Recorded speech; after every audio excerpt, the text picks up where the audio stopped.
I read the story of Maharishi of Mount Kailash. Somebody visited him. The guy was so on fire. Oh, God of mercy. He prayed until a point came. God took him and took him to a cave. And when this guy, Sadhu Sundar Singh, saw him, he was 400 years old at that time, because the Lord took his heart. I have a book. I do not know whether is it still at my book table or not. There's a book that I wrote called The Maharishi of Kailash. It is this saint who's 400 years old, still living in the mountain called Kailash in Tibet. Now he has been given eternal life by God, and he's alive. Till today, he's about 400 years old. And his ministry now is to pray for the church that is still on this earth.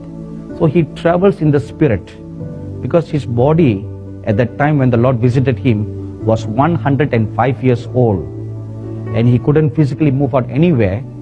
So the Lord told him, I'm giving you eternal life, and you are going to be alive and remaining on this earth till I come again for my church. And say you will not die.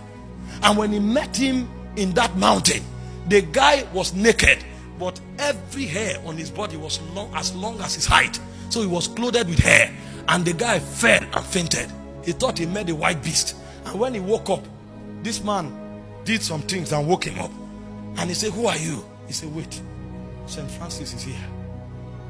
And the moment he said St. Francis is here, they appeared in heaven. And they came back. It was like 5 minutes. The man said, we have been in heaven for 7 days. He had trafficked heaven and earth until he could calibrate the spiritual time as against the natural time. You can go to heaven for 1 second and you will not know that it's 1 year on earth. But there is a man that have trafficked the two realms so much that he knows the measuring parameter between these two realms. He said, we've been in heaven for 7 days. He said, but now let me talk to you. And he began to tell the man his story. He told him, some of the revival meetings you have, what happens is that God appoints some of us to attend those meetings.